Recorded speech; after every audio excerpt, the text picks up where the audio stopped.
بسم اللہ الرحمن الرحیم۔ شروع اللہ کے پاک نام سے جو بڑا مہربان نہایت رحم والا ہے۔ درباری ٹی وی یوٹیوب چینل پر آپ سب کو خوش آمدید کہتے ہیں۔ جب میں نے پہلی بار اپنی بابی کو آٹا گوندتے ہوئے دیکھا تو میری نظر شرم سے جھک گئی۔ میں نے کبھی اپنی ماں کو اس طرح آٹا گوندتے نہ دیکھا تھا۔ میں خاموشی سے بابی کے پاس جا کر بیٹھ گئی اور دل ہی دل میں خود سے شرمندہ بھی ہونے لگی۔ میرے لیے بابی کے پاس بیٹھنا بھی بہت مشکل ہو رہا تھا۔ بابی اپنے ہی مگن میں ہل ہل کر ایسے آٹا گوندھ رہی تھی جیسے کسی اور ہی دنیا میں گم ہو، اور میں بس چپ چاپ سی بیٹھی انہیں دیکھے جا رہی تھی۔ اکثر ہی جب بابی کام کر رہی ہوتی تو میں ان سے نظریں چرا لیتی، کیونکہ مجھ میں انہیں دیکھنے کی ہمت نہ ہوتی تھی۔ وہ اس قدر اپنے کام میں مگن ہوتی کہ انہیں ارد گرد کا بھی ہوش نہ رہتا۔ میں کبھی کبھی تو چور نظروں سے انہیں دیکھتی رہتی۔ مجھے تو بابی سے نظریں ملانے میں بھی شرم محسوس ہوتی تھی۔ میری بابی انتہائی خوبصورت اور حسین عورت تھی، ایسا لگتا جیسے آسمان سے کوئی پری اتر آئی ہو۔ میرا بھائی اپنی پسند سے بابی کو بیاہ کر لایا تھا۔ بڑی بڑی بوڑھی آنکھوں اور گھوڑی چٹی رنگت والی میری بابی پہلی ہی نظر میں مجھے پسند آ گئی تھی۔ ان کی پتلی کمر پر سیاہ رنگ کی چوٹیاں اس طرح جھولتی کہ میں بے ساختہ انہیں دیکھے جاتی۔ ان کا چاندنی سا چمکتا وجود مجھے اپنی جانب کھینچتا اور میں خود کو بے بس سا محسوس کرتی۔ بابی اور بھائی ایک ساتھ ہی کالج میں پڑھتے تھے اور وہیں بھائی کو بابی پسند آ گئی تھی۔ جب بھائی نے یہ بات اماں کو بتائی تو اماں فوراً ہی مجھے ساتھ لیے رشتہ لے کر بابی کے گھر چلی گئی، اور بابی کو دیکھتے ہی اماں نے رشتہ پکا کر دیا۔ بابی کا حسن ہی ایسا تھا کہ اماں نے فوراً ہی انہیں اپنی بہو بنا لیا۔ پہلی دفعہ بابی سے ملنے کے بعد تو میں بھی اپنے بھائی کی پسند کو داد دیے بنا نہ رہ سکی تھی۔ کچھ ہی مہینوں میں دھوم دھام سے ہم بابی کو رخصت کروا کر اپنے گھر لے آئے۔ بڑے بھائی کے سر سہرا سجا دیکھ کر میری خوشی کی انتہا نہ رہی تھی۔ میری بابی کو دلہن بن کر ہمارے گھر آئے زیادہ وقت نہ گزرا تھا کہ میری بابی نے سارے ہی گھر والوں کو اپنا بنا لیا تھا، اور ہر کوئی بابی کی اتنی عزت کرتا کہ کبھی کبھی تو میں حیران رہ جاتی۔ میرے والد جو غصے کے بہت تیز تھے، بابی کے سامنے وہ بھی بالکل نرم پڑ جاتے اور کبھی تیز آواز میں کوئی بات نہ کرتے، جبکہ میرے والد کا غصہ تو سارے ہی خاندان میں بہت مشہور تھا۔ میری امی بھی میرے والد کے غصے سے بچ نہیں پاتی تھی، لیکن بابی میں جانے کیا بات تھی کہ میرے والد انہیں ایک لفظ بھی نہ کہتے۔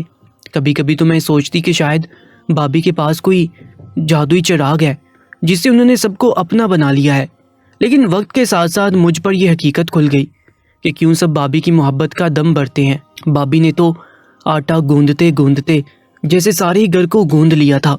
میرے دوسرے بھائی بھی اماں کو کہنے لگے تھے کہ ان کے لیے بھی بڑی بابی جیسی ہی لڑکی ڈھونڈی جائے، اور یہ سنتے ہی بابی کا چہرہ شرم سے لال پڑ جایا کرتا۔ بابی کی شادی کو ایک ہی ہفتہ گزرا تھا کہ بابی نے سارے گھر کے کام کاج پوری طرح سنبھال لیے تھے۔ اماں نے بابی کو منع بھی کیا کہ ابھی تمہارے ہاتھوں کی مہندی بھی نہیں اتری اور تم باورچی خانے میں گھس گئی ہو، کچھ دن رک جاؤ۔ لیکن بابی نے تو اماں کو ہی ہاتھ پکڑ کر بٹھا لیا اور خود کاموں میں جت گئی۔ بابی مجھے بھی کوئی کام نہ کرنے دیتی اور کہتی کہ تم اپنی پڑھائی پر دھیان دیا کرو۔ ایک دن میری بابی بیٹھی آٹا گوندھ رہی تھی کہ جب میں پانی پینے کے لیے باورچی خانے میں گئی، اور بابی کے قریب جاتے ہی میری نظریں شرم سے جھک گئی۔ پہلے تو میں ان سے نظریں چرا کر وہاں سے نکلنے کا سوچنے لگی، لیکن کیونکہ بابی نے میری طرف دیکھ لیا تھا اور مجھے اپنے پاس بیٹھنے کا اشارہ کیا تھا، اس لیے مجبوراً میں ان کے پاس ہی پٹرے پر جا بیٹھی۔ وہ بہت پھرتی سے آٹا گوندنے کا کام کر رہی تھی اور انہیں دیکھ دیکھ کر مجھے بہت شرم سی محسوس ہو رہی تھی۔ آٹا گوندتے وقت ان کا انداز بالکل ہی الگ ہوتا تھا۔ میرے بیٹھتے ہی تھوڑی دیر میں بابی خود ہی مجھ سے باتیں کرنے لگی۔ وہ مجھ سے میری پڑھائی کے بارے میں دریافت کر رہی تھی، لیکن میری نظر بار بار ان کا طواف کر رہی تھی۔ بابی میں ایسی کشش تھی کہ میں چاہ کر بھی کبھی کبھی ان کے وجود سے نظر نہ ہٹا پاتی اور پھر خود ہی شرمندہ ہو جاتی۔ میں بابی کی باتوں کا سرسری سا جواب دے رہی تھی، میرا دھیان تو کہیں اور ہی تھا۔ اتنے میں اچانک ہی میرے منہ سے نکل گیا تھا کہ بابی، کیا آپ کی طرح مجھے بھی شادی کے بعد اس طرح آٹا گوندنا پڑے گا؟ یہ سوال کر کے تو میں خود بھی شرمندہ ہو گئی تھی۔ میں بھلا ایسے آٹا کیسے گوندھ سکتی تھی؟ لیکن میری بات سن کر میری بابی مسکرا اٹھی اور کہنے لگی کہ اگر میری طرح آٹا گوندھو گی تو سارا سسرال تمہاری عزت کرے گا، سب خود بخود تمہارے ہو جائیں گے۔ میں نے ایک نظر حیرت سے اپنی بابی کے چہرے پر ڈالی، جہاں ایک میٹھی سی دل موہ لینے والی مسکان تھی۔ میں فوراً اٹھ کر اپنے کمرے میں چلی آئی تھی اور بابی کے بارے میں سوچنے لگی تھی، کیا واقعی میں بھی بابی کی طرح سب کا دل جیت سکتی تھی؟ میں بابی جتنی خوبصورت تو نہ تھی۔ بابی کو ہمارے گھر آئے زیادہ عرصہ نہ گزرا تھا، لیکن وہ سب کی پسند ناپسند سے واقف ہو چکی تھی۔ گھر کے کاموں میں بھی ان کی پھرتی دیکھنے لائق تھی، اور جس طرح آٹا گوندنے کے وقت وہ پٹرے پر بیٹھے اپنے نرم و ملائم ہاتھوں سے آٹا ملتے ہوئے اپنی مدر آواز کا جادو جگاتی، ایسا محسوس ہوتا جیسے چاروں اور کوئی طلسم بکھر گیا ہو۔ میں نے کبھی اپنی ماں کو بابی کی طرح آٹا گوندتے نہ دیکھا تھا، جبکہ میری ماں بھی کام کاج میں بہت طاقت تھی، لیکن انہوں نے کبھی بابی کی طرح سے آٹا نہ گوندا تھا۔ جب بابی آٹا گوند رہی ہوتی تو میں انہیں دیکھ کر شرم سے پانی پانی ہو جاتی۔ زیادہ تر تو میں یہی کوشش کرتی کہ بابی کے آٹا گوندنے کے وقت میں بابی سے دور ہی رہوں اور ان کے قریب نہ جاؤں، کیونکہ جب بھی ایسے وقت میں ان کے پاس جاتی تو میرے اندر عجیب سی بے چینی بڑھ جاتی۔ میرا دل چاہتا کہ میں بس انہیں دیکھتی ہی رہوں اور ان سے اپنی نظریں نہ ہٹاؤں۔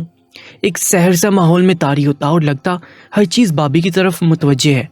بابی کی شادی کو 4 مہینے ہو چکے تھے، اور ان 4 مہینوں میں جیسے ہمارے گھر کے لوگوں کا رویہ پوری طرح بدل گیا تھا۔ نہ صرف بھائی بابی سے بہت محبت کرتے تھے، بلکہ گھر کا ہر فرد ہی ان کا دیوانہ ہو چکا تھا۔ میرے دوسرے بڑے بھائی جو بابی کے دیور تھے، وہ بھی میرے والد کی طرح ہی غصے کے بہت تیز تھے، لیکن بابی کے سامنے تو ان کی بھی زبان کو جیسے تالے لگ جاتے، اور لاکھ غصے میں ہونے کے باوجود بھی وہ کبھی بابی کے ساتھ تلخ لہجے میں بات نہ کرتے۔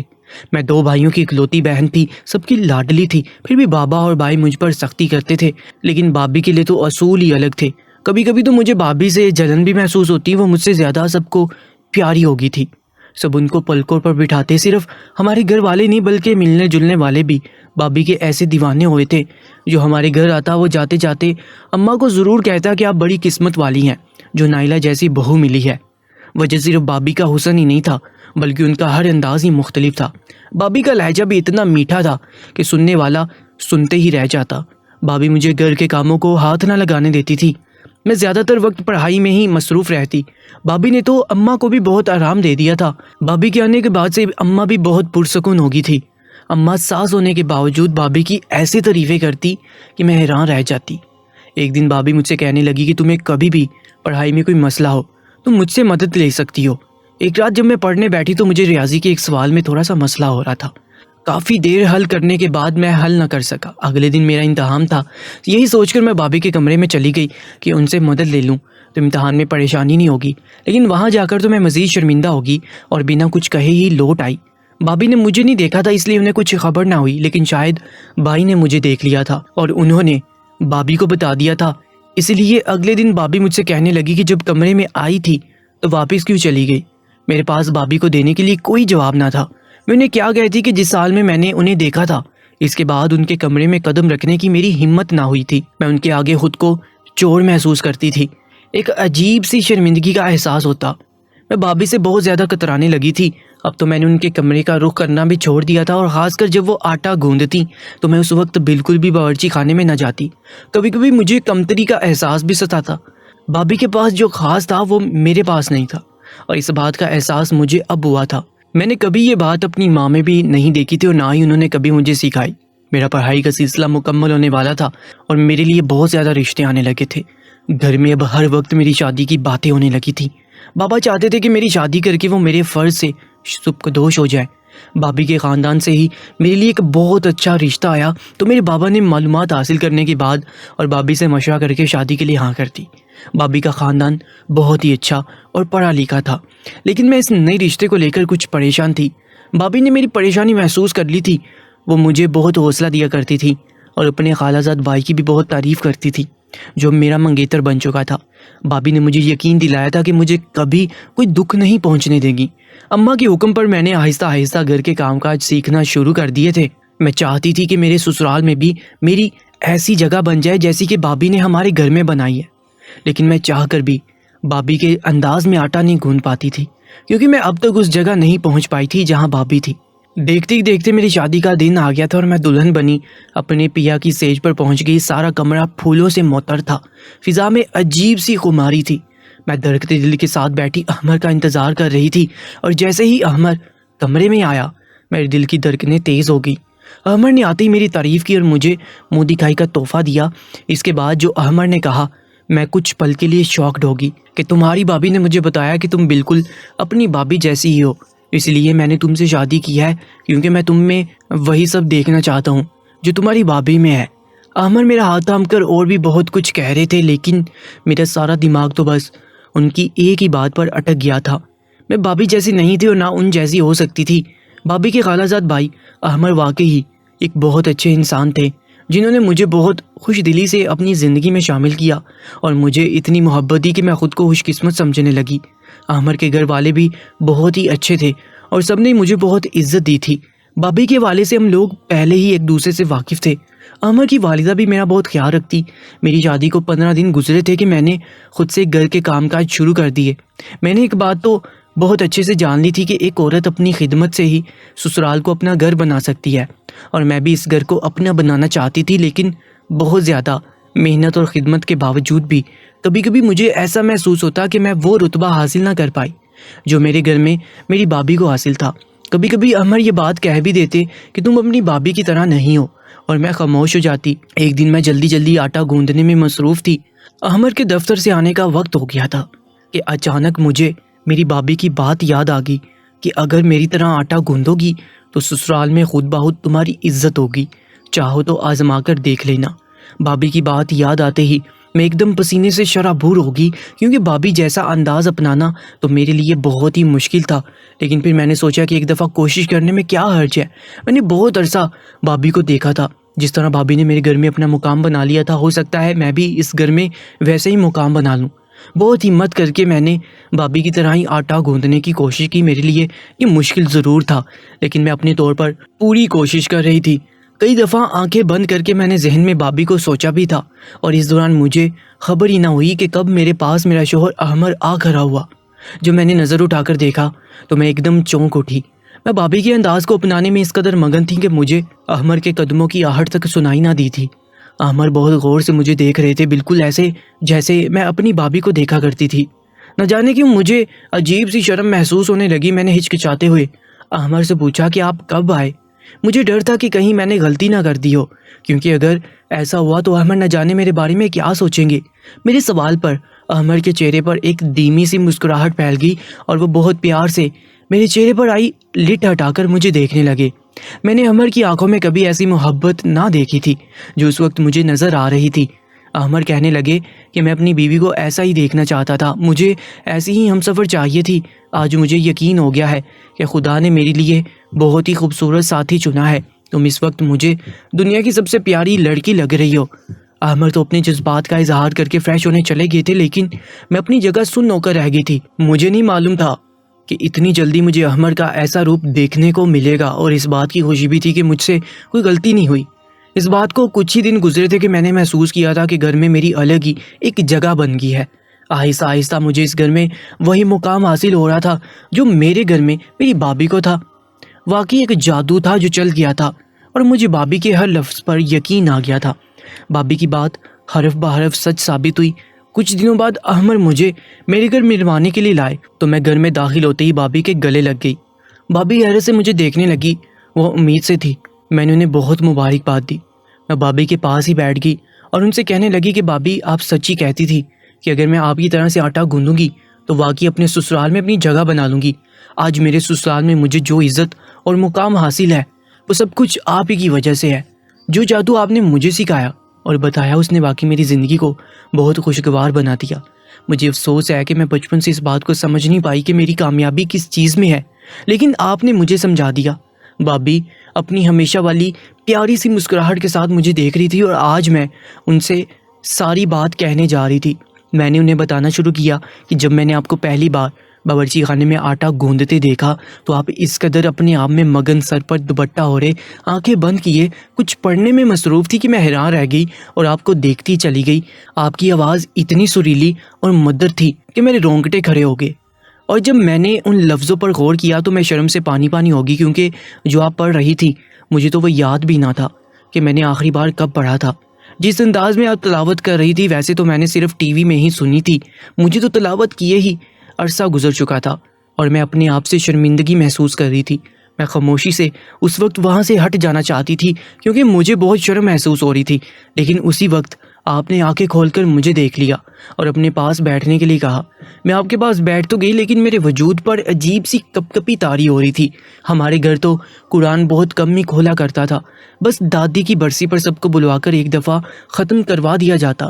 جب میں آپ کو چلتے پھرتے تلاوت کرتا دیکھتی تو آپ کے ہونٹوں کی جنبش مجھے عجیب سی گھبراہٹ میں مبتلا کر دیتی۔ آپ کے منہ سے ادا ہوئے الفاظ میرے دل میں ایک عجیب سی بے چینی پیدا کرتے تھے، کیونکہ مجھے یہ الفاظ پر ایک زمانہ گزر چکا تھا۔ ایسا لگتا تھا کہ یہ لفظ میرا دل چیر رہے ہوں۔ آپ کا چہرہ ایسے چمک رہا ہوتا کہ میں نظر نہیں ہٹا پاتی۔ آٹا تو ہمیشہ سے میری ماں ہی گوندتی تھی، لیکن میں نے کبھی ان کا یہ انداز نہیں دیکھا تھا۔